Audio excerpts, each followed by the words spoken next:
They detected something moving beneath the carrier. Deep, quiet, deliberate. Not a whale, not a tanker. Something that shouldn't be there.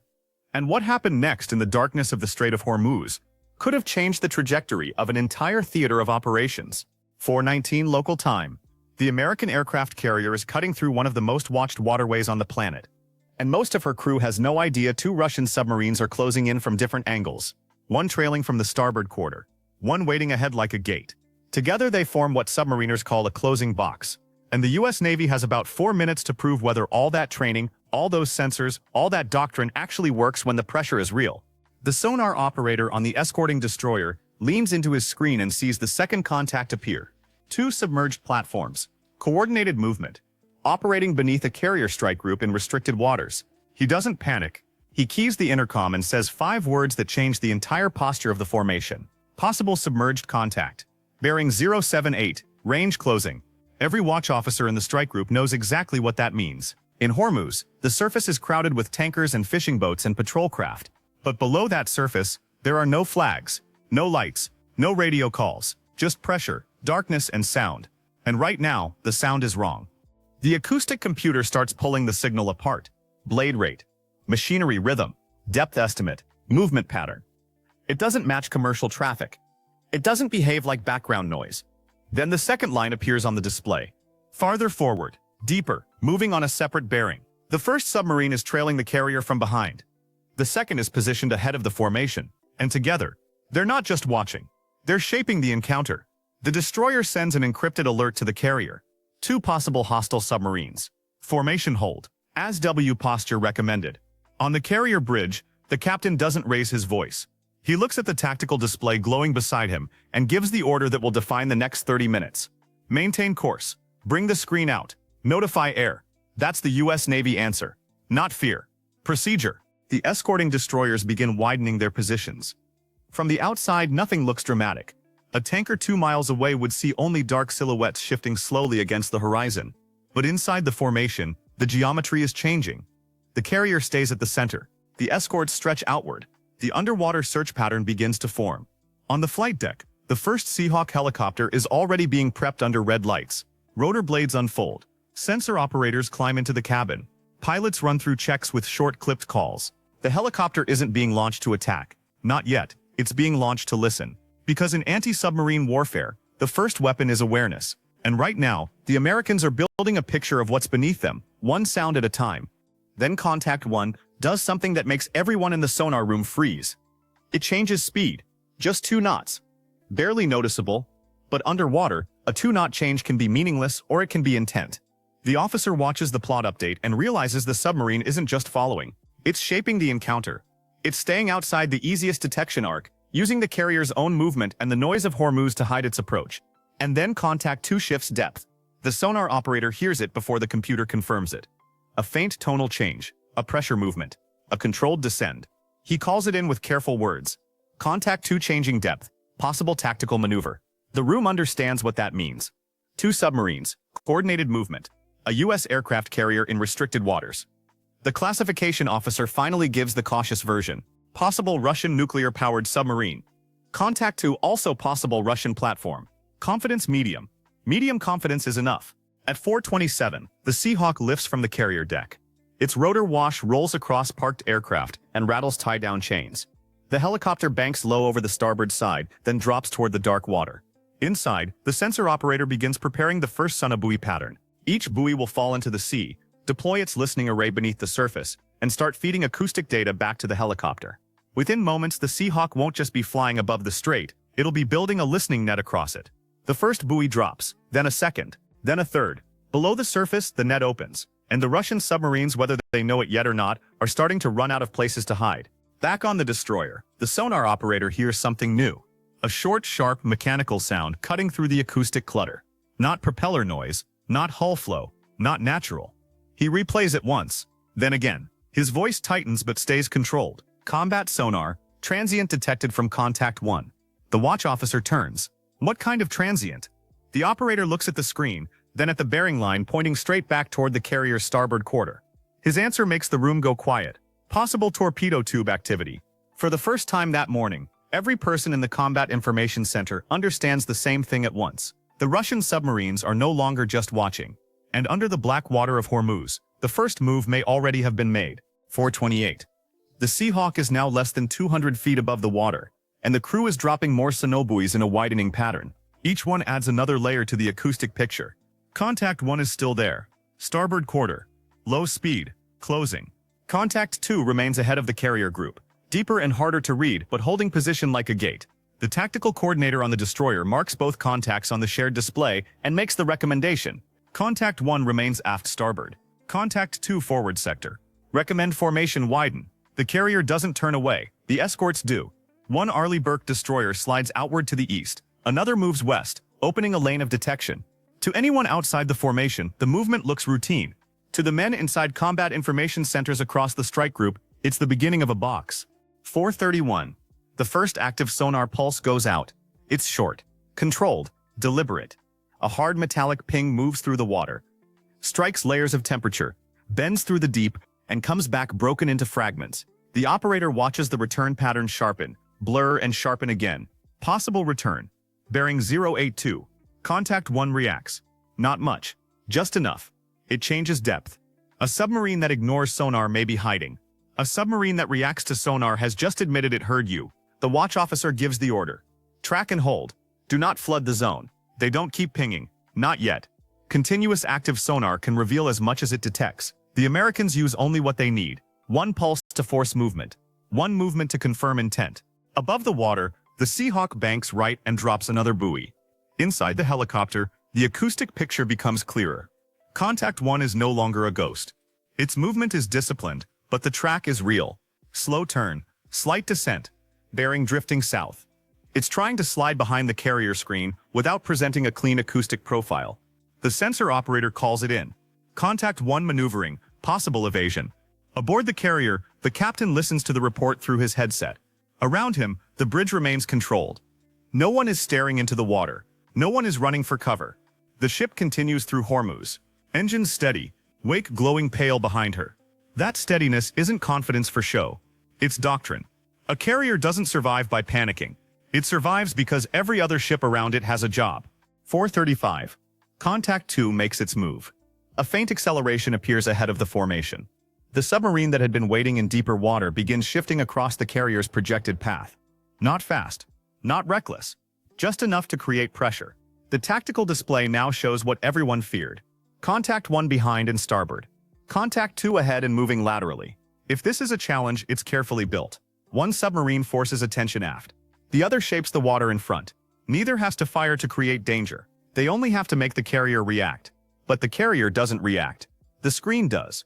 The Western destroyer increases speed by 3 knots and angles toward Contact 2's predicted line. The Eastern destroyer holds Contact 1 inside the sonobuoy field. The Seahawk changes course and moves between the 2 tracks, forcing both submarines to account for a moving airborne sensor overhead. A second helicopter is brought to launch status. Rotors still folded but crewed and ready. No announcement. No drama. Just another layer. 438. The sonar operator hears another transient. Shorter than the first. Cleaner. It comes from Contact 1's bearing. The room tightens. Transient detected. Same contact, possible outer door movement. The watch officer's jaw sets. Torpedo tube activity is not a launch. It's not proof of attack. But it's no longer passive shadowing. It means someone aboard that submarine may be preparing options. The destroyer sends a coded report to the carrier. Possible weapon preparation. No launch confirmed. On the carrier, the captain gives a single order. Bring torpedo defense to ready. Below the waterline, countermeasure teams monitor systems designed for the nightmare scenario. A weapon already in the water, running cold and fast toward the carrier's acoustic signature. Decoys are checked. Launch circuits verified. Evasion courses calculated but not executed.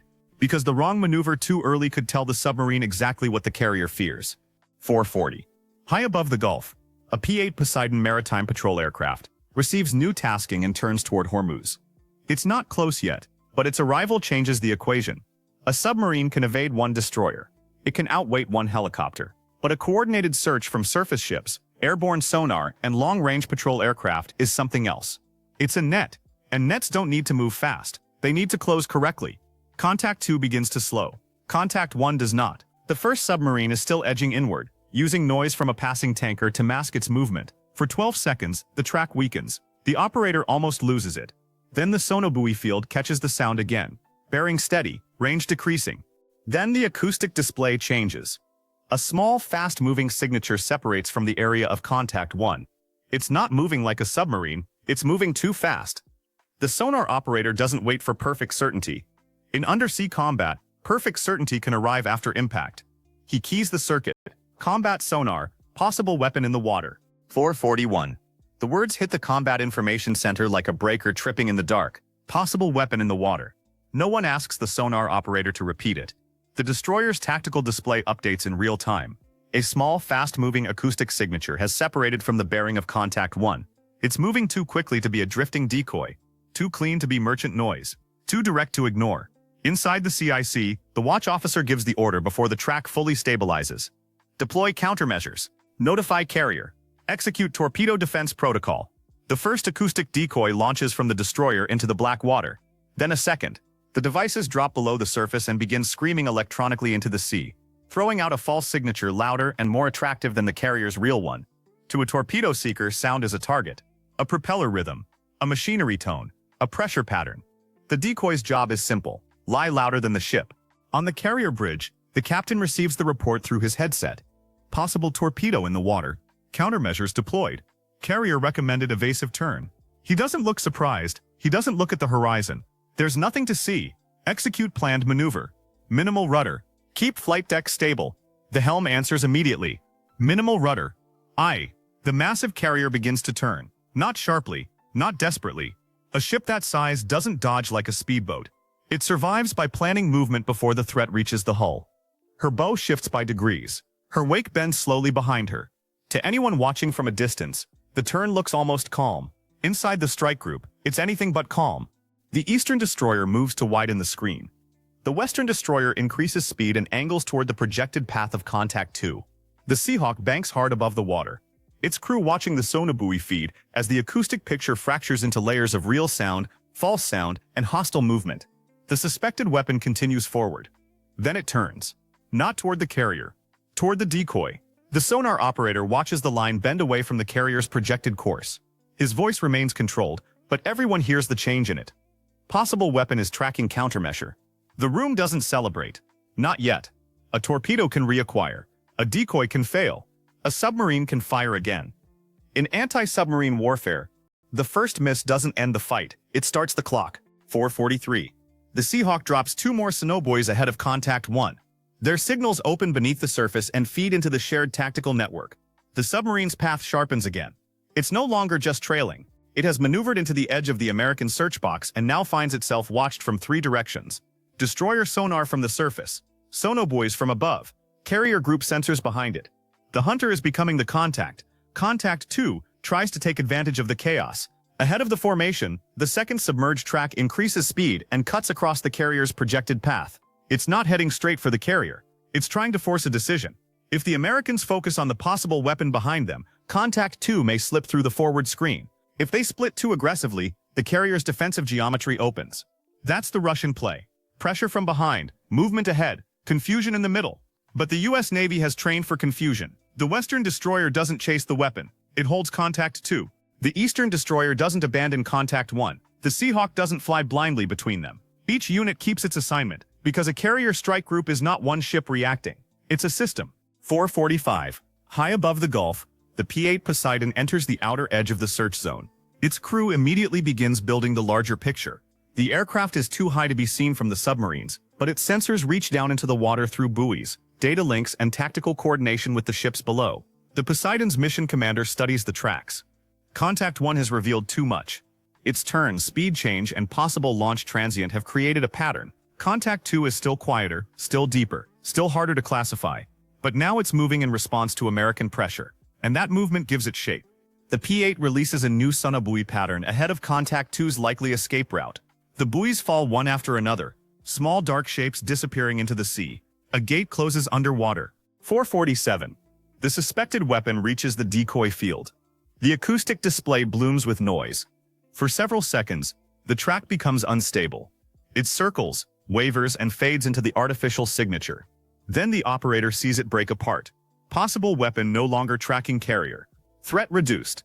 Still no celebration. Only more orders. Hold posture. Maintain tracking. Prepare for second launch. The carrier finishes its controlled turn and steadies on the new heading. Damage control teams remain ready. Medical teams remain on standby. Flight deck crews keep clear of exposed areas without stopping essential operations. Every compartment understands the same truth. The ship is safe only until the next sound. 4:49. The Seahawk descends to a lower search altitude and lines up over Contact 1's projected position. It doesn't drop a torpedo. It doesn't need to. Its weapons bay doors and sensor posture are visible enough.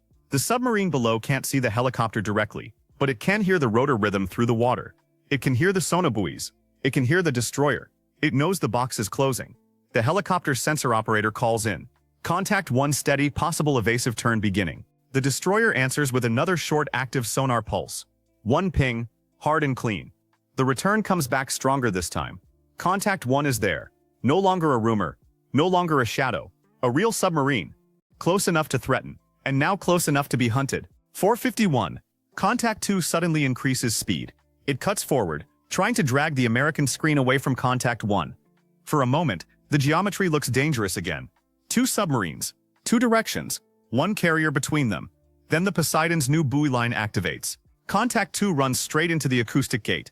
Bearing lines converge on the display. The forward submarine is caught in motion, its quiet profile broken by speed. The faster it moves, the more it gives away. The mission commander aboard the P-8 speaks over the net. Contact 2 reacquired. Track quality improving. Now both Russian submarines are being held. One behind the carrier, one ahead of it. Neither is invisible anymore. 4:53. Contact 1 turns again. This time not away. Inward. The bearing line shifts back toward the carrier's starboard quarter. It's a dangerous move. Maybe a bluff. Maybe an attempt to force the Americans to reveal their final response. The Seahawk adjusts immediately. The destroyer tightens its sonar hold. The carrier maintains course under protection of the screen. In the CIC, the tactical coordinator watches the line move. Contact 1 is turning in. The room goes still again, because now the question is no longer whether the Russians have been detected. They have. The question is whether they're willing to keep coming anyway. 4:54. Contact 1 is turning in. The bearing line shifts slowly across the tactical display, moving back toward the carrier's starboard quarter. No one in the Combat Information Center mistakes it for an accident. Submarines don't drift into attack geometry by chance. They move by calculation. The destroyer's sonar team tightens the track. Contact 1, steady on new heading, range decreasing.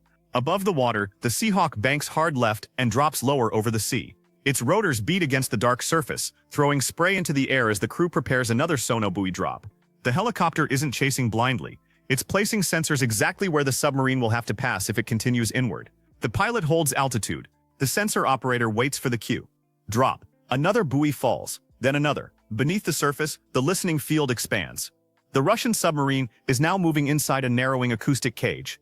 Contact 2 ahead of the formation tries to break the pattern.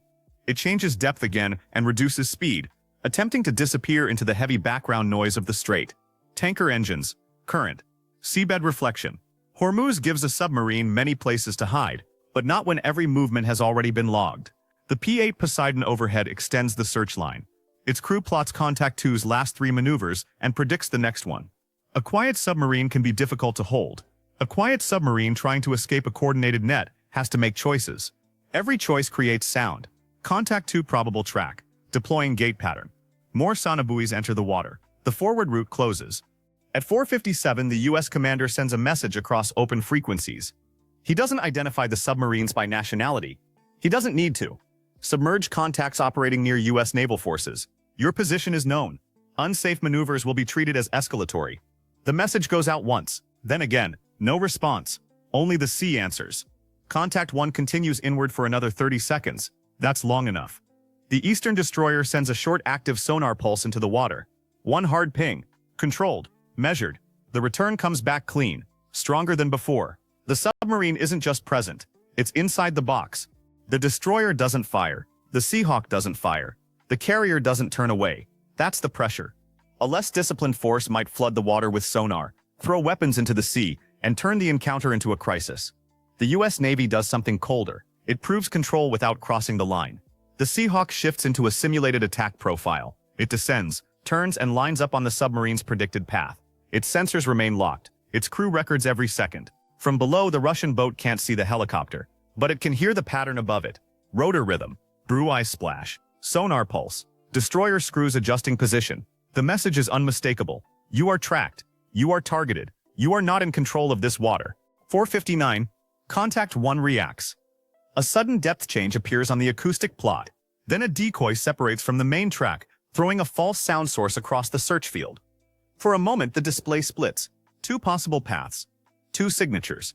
1 real, 1 fake. The sonar operator doesn't bite. Decoy in the water.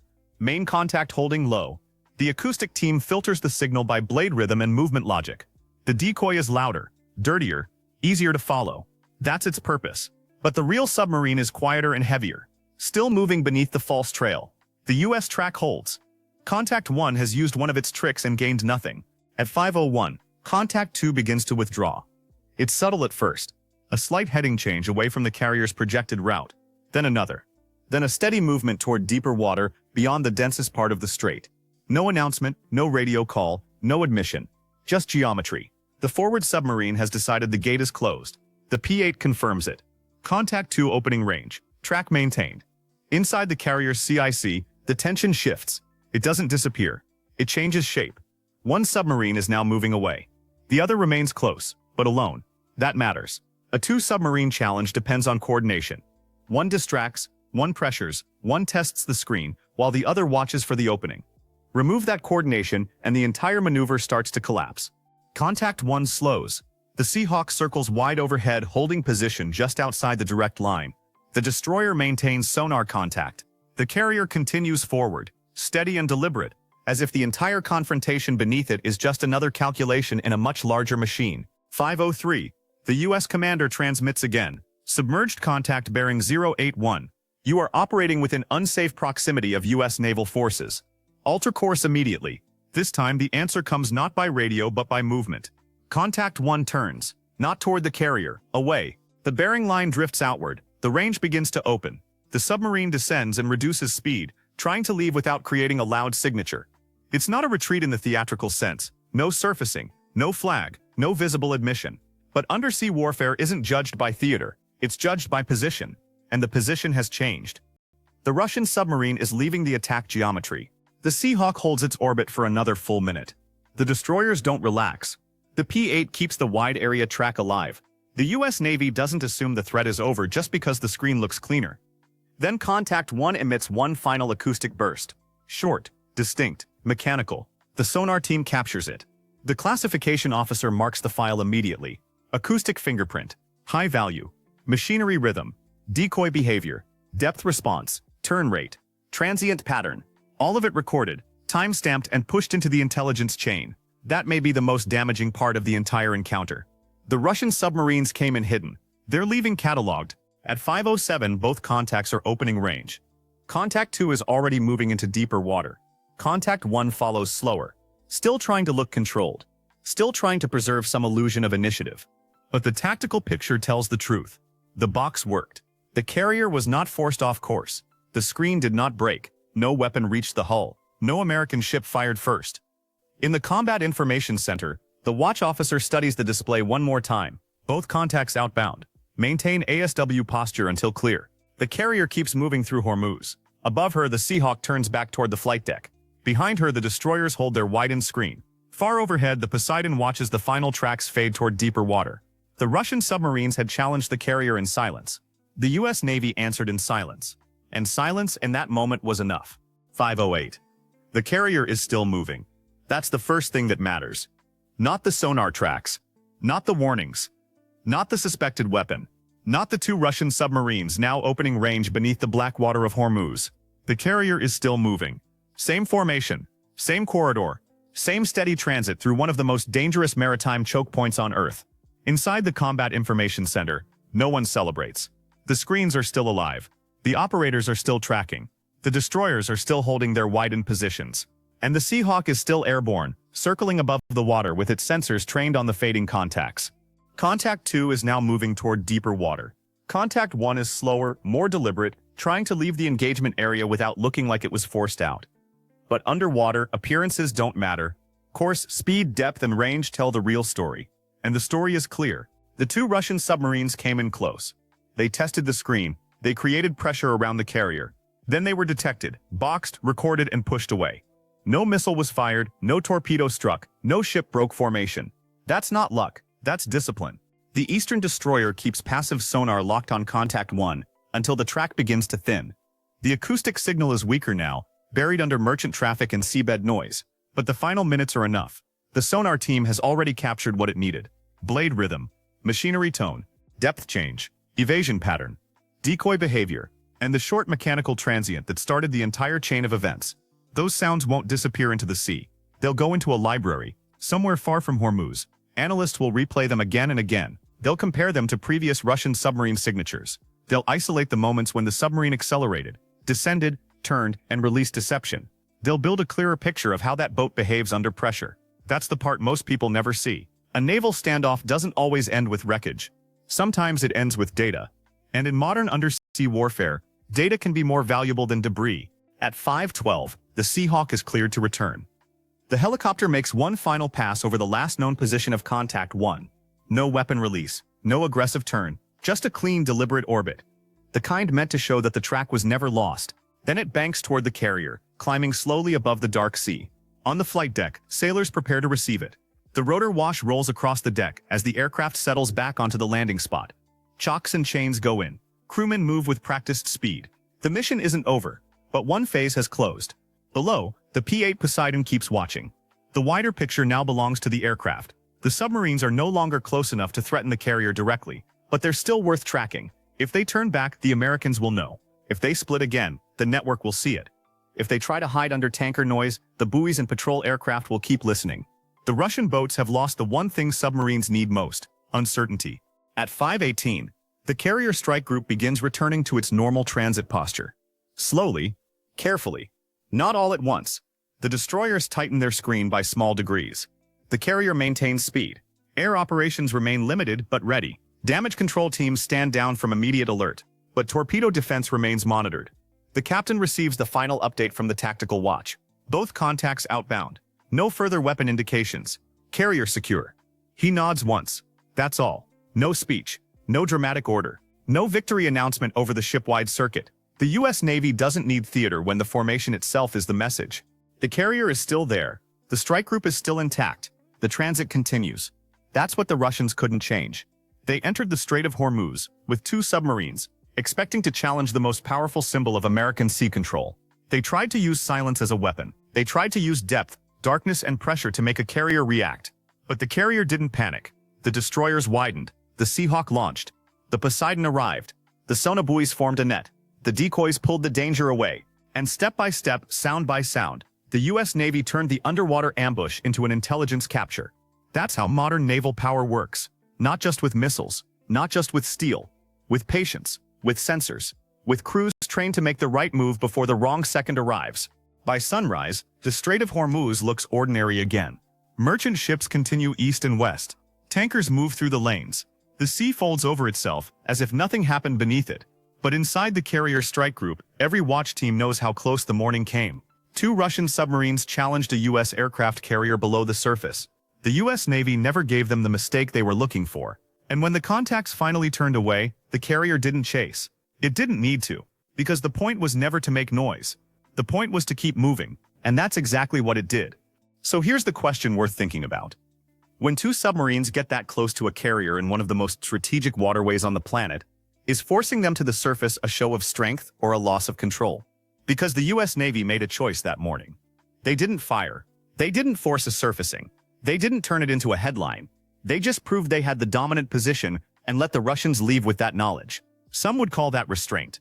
Others might call it the most dangerous kind of confidence. The kind that doesn't need proof. The kind that already knows the answer before the other side finishes asking the question.